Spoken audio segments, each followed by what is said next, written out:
越战时期，苏联曾经截获了一架美军 F-111战机，秘密运送回国，随后呢便仿制出了苏24。当时 F-111刚服役不久，对于美军极为重要。苏联是通过什么方式把这么重要的一架战机搞到手了呢？今天大兵和各位聊一聊，这究竟是怎么回事？1967年中东6日战争，以色列依靠美军的支持，仅仅使用了6天时间，就把整个阿拉伯联盟给吊打了，完成了2战之后战争史上最成功的闪电战。当时的苏方高层虽然对阿拉伯国家不会使用战机非常郁闷的，但是其实苏联高层心中也没有底气，因为以他们的出口苏制武器根本无法让阿拉伯国家占据上风。这就导致苏联在参加法国布尔热航展的时候，总是派出大规模的专家和设计师团队，尽可能的获取美军和北约武器的详细资料。不过这一次，美国的 F-111战斗机正好出现在了布尔热航展上，因此苏联就获得了一个偷窥对手的好机会。对于 F-111是当时第一款采用变后掠翼战斗机，因此这款战机呢也成了布尔热航展上的超级明星，尤其是苏联派出的专家对它尤为痴迷。大家都知道，美军呢一直以来在装备上运用的电子系统都是苏联和俄罗斯无法超越的。当时的 F-111一样如此，它配备有先进的电子装备，能够避开敌方的防空雷达，并且采用了变后掠翼设计样式，不仅能够在前线的小机场顺利起降，同时也让它的低空飞行能力达到了一个可怕的程度，最低可以达到一棵树的高度。至于航程方面， F-111战斗机的最大航程达到了5940公里，再加上它能避开敌方雷达搜索的能力，能够无声无息地潜入敌方阵地前，发射导弹或者投放炸弹，打击完毕之后呢再悄悄溜走，这种能力是当时苏联战机无法达到的。所以 F-111也被美军称为20世纪最好的武器。那么如何才能让苏联战机去追上它的水平呢？这个问题可谓是让苏联高层十分郁闷，于是他们便动起了歪脑筋，派出了苏霍伊设计局的战机专家奥列格·萨莫伊洛维奇。根据这名军事专家后来透露的信息啊，他被派去的目的就是想尽办法去弄到 F-111战斗机的构造。不过这架战斗机在当时呢属于美军最新的军事装备，在航展时由护栏围着，并且有3名美军士兵进行看守，因此苏联专家根本没有机会凑近研究。但是呢，这也没有难倒这位专家呀，他在航展第1天，在比较远的位置对着这架 F-111进行拍照。不过像尾翼和进气口的细节还需要进一步观察，因此他接连拍了3天的时间，胶卷都不知道用掉了多少。而到了第4天，他正准备上前进行仔细拍摄时，负责看守的美军士兵竟然直接朝他走过来，把他架着赶了出去。这也是情理之中的事情，毕竟一个人对着一架战斗机猛拍3天，用脚趾头也都能想到他要干什么。换做大兵，可能第2天就给他弄出去了。不过这在那名苏联专家看来呢也没有什么，因为在前3天的时候呢，他就拍下了100多张照片，对于研究战机外观来说已经完全够用了。回国后，苏联专家在每一张照片上都进行了详细的注释，这些照片对于后来的苏24的研制起到了巨大的作用。外形有了，但是最核心的电子设备在航展上那是不可能得到的，毕竟有着美军士兵看守，苏联的专家根本没有办法靠近。那么如何能够得到真正的 F-111呢？这次他们真正动起了歪脑筋，而且似乎是苏军的运气好，恰逢当时美军对越南进行了一次代号为收获的秘密行动，派出了6架 F-111战斗机，准备对越南发动大规模的攻击。而苏军截获这个消息之后呢，便开始着手偷走 F-111的计划。为了充分保证计划的顺利，他们进行了周密的部署，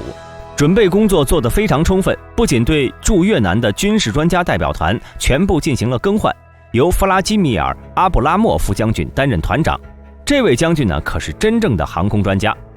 而阿布拉莫夫将军的身体非常差呀，将他派到越南这样的热带地区，也让他的身体更加吃不消。因此苏军高层批准他的妻子可以一起到越南执行任务，主要呢是照顾这位航空专家。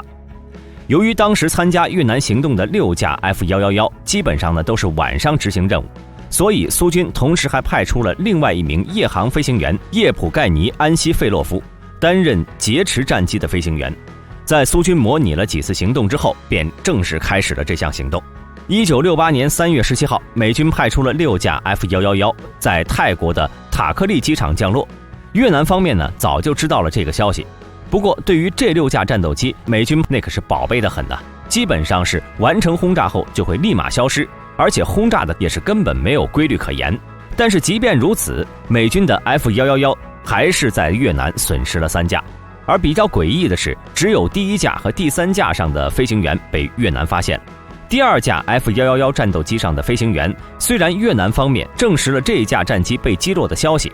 但是呢，在搜救时却很奇怪，因为他们始终找不到这位美军的飞行员以及那架飞机。明明这架飞机已经被击落了，为什么一直找不到呢？原来美军在越南战场上丢失的这架战机是被苏军的专家给偷走了。在越南击落2架 F-111的当天晚上，前来执行任务的苏联专家通过他独特的手段，率先发现了这架战机，并且采用无线电干扰的方式，让 F-111的飞行员与基地无法进行联系。随后，苏联飞行员便驾驶战机升空，与 F-111战斗机的飞行员进行无线电通话，采用威逼利诱的手段，再加上他优秀的谈判技巧，被迫无奈的2名美军飞行员不得已迫降在了越方的机场。值得一提的是，当时执行迫降任务的是安西费洛夫将军，这位将军后来还获得了苏联英雄的称号。不过由于获取美军 F-111战斗机非常机密，这个事情呢并没有被大肆宣传。在苏联小队拿到了战斗机之后，怎样送回苏联又成为他们的难题。如果走路上回苏联，时间太久，而且消息很有可能会走漏，不安全。他们再三考虑，还是觉得从海上走比较安全。于是这架战斗机被拆解之后，经过打包，全部运到了越南的海防港。根据大兵查到的资料显示，当时苏军打算在5月初将飞机运回苏联，而为了迷惑美军的情报人员，那位身体羸弱的专家同妻子一起带着同事们和2名美军飞行员到海边休假。他们一边乘坐打捞船在海上消遣，一边偷偷地使用大功率无线电台与苏军总部进行通话。得知这一消息的苏军派出了1架运输船，秘密将被分解的 F-111送回了苏联。后来有知情人士曾经透露，运输船在返回苏联的过程中，一直有苏军战舰为这艘运输船护航。当这架 F-111被送到苏联之后呢，很快就被转运到了西伯利亚的一个机场。至于那2名美军飞行员，则被关在了一个小镇上。不过在当时呢，并没有几个人知道这2名飞行员的下落。直到苏联科克勃后来解密了劫机事件，这2名飞行员的结局才被世人所知晓。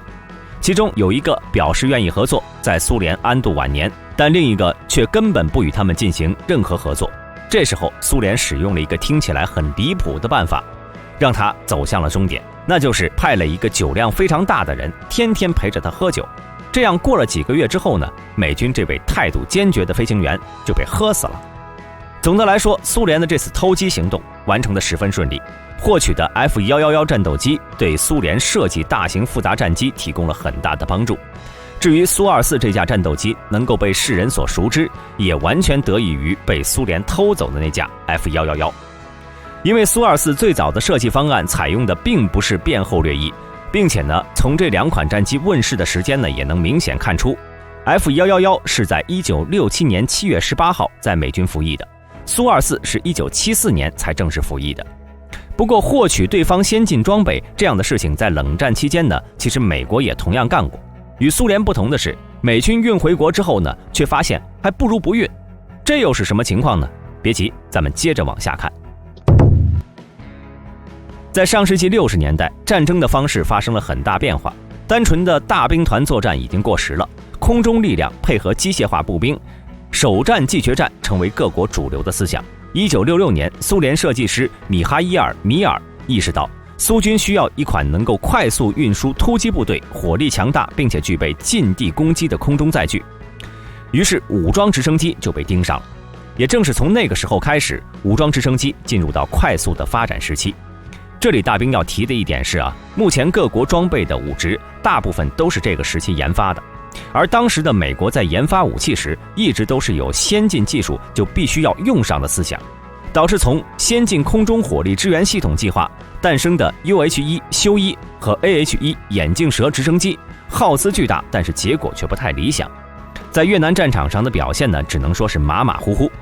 由于这美军的2款武直没有配备夜间瞄准系统和机载激光指示器，严重限制了直升机恶劣天气和夜间的作战能力，使得整个越战期间，美军共计损失了2500多架直升机，导致2200多名机组人员阵亡。而越战的失败也标志着美军的 AAFSS 计划的失败，在1972年8月被美国国会取消了。反观苏联呢，倒是异军突起，米格24磁陆武装直升机取得了巨大成功，这就让美军忍不了了呀。在他们不断的争取下，国会批准了 AAH 计划，也就是要研发一种能够携带反坦克导弹和地狱火火箭弹的专业反坦克重型武装直升机。在1976年，美军选中了休斯公司设计的 YAH-64 原型机，并且给予正式军用编号 AH-64， 这就是迄今排名还是第1的阿帕奇武装直升机。由于性能非常出色，火力也十分强大，阿帕奇从问世以来呢，就成为世界上最先进的武装直升机，性能是远超苏联和欧洲的任意一款。不过当时的美军呢，似乎有点没自信啊，一心想要搞一架苏联的磁陆一较高下。1987年，随着利比亚和乍得共和国的大规模战争爆发，还真的让美军抓住了一个机会。在双方激烈的战斗中，乍得军队收复了利比亚占领的瓦迪杜姆机场，并在里面意外发现了一架完整的磁陆。而收到这一消息呢，可把当时的美军给高兴坏了，于是他们便斥巨资从乍得的手中买下了这架叙利亚的磁陆武装直升机。这里大兵承认个错误啊，美军的这一方式不能算作偷，毕竟呢都付过钱了。不过虽然美军付了钱，但是这个机场附近的大片区域还是被利比亚的军队控制着，而美军想要把这架磁陆带回国，只能想办法将其从利比亚军队的鼻子底下给神不知鬼不觉地给运回去，否则有可能引起苏联的注意，甚至是直接介入。最终呢，美军制定了一个计划，组织2架支奴干重型直升机和1支美军特种部队，在67个小时之内疾驰800多公里，并将其带走。在这途中，美军还联系了法国军队的战机进行协助和支援。另外，美军还安排了2架运输机中途待命，随时准备为己方直升机进行加油。而为了防止万一行动失败后留下证据，美军还给参与行动的特战队员交代，若是行动失败，必须第一时间炸毁这架直升机，将所有证据都销毁掉。在经过美军严谨的演习和计划之后呢，行动正式开始。当美军通过隐秘的贴地飞行战术，成功避开了利比亚军队的雷达，悄无声息地摸进被利比亚包围的机场，通过事先准备好的绞盘将这架磁陆固定好，在极短的时间内便将这架武装直升机给运走了。不得不说，美军的这次行动虽然十分的大胆，但是因为提前做足了准备和演练，所以去的路上呢还是十分顺利的，几乎没有受到什么阻碍。但是世事无常，在返程的时候呢，美军却遭到了猛烈的沙尘暴，差点导致运输磁陆的那架直升机发生坠机事故。不过在美军飞行员的老道操纵下，最终还是成功的脱离了危险，将这架磁陆直升机带回了自家的空军基地。而成功拿到磁陆的美军嘴巴都快咧到后脑勺了，第一时间就将其进行了拆解，进行了研究。但是最终的研究结果呢，却是让美军非常失望。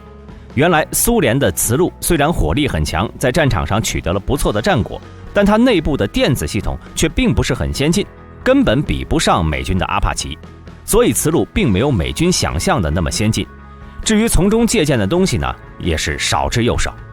这次美军大费周章的计划表面上取得了成功，但是得到的东西却远远不够自己付出的本钱。如果不是当时的飞行员救回了飞机，那真的是赔了夫人又折兵啊。不过说起来，比起手中的这架磁陆直升机，美军最大的收获呢，还是在这次行动中发现了直升机配合特战队员这种战术的巨大潜力和价值，以及此时苏联外强中干的状态。目前距离冷战结束已经过去了数十年，但是美苏双方在此期间呢，发生了此类事件还有很多，大兵只是挑了2件比较有意思的。有些了解冷战的朋友不妨细想一下，你会发现冷战似乎就是一场巨大的寻宝活动，任意一方曝光新武器时，另一方就会开始竭尽全力地获得样品，以便进行分析，并且通过逆向研发复制出同样的武器，或者将其交给对手的对手。不过在这场军备竞赛中呢，似乎总是美国要先苏联一步，其主要原因还是因为他们研发武器的超前思路。好了，今天视频就到这里，有想看的武器欢迎留言讨论，你想看的也是我想要了解的，咱们下期视频再见。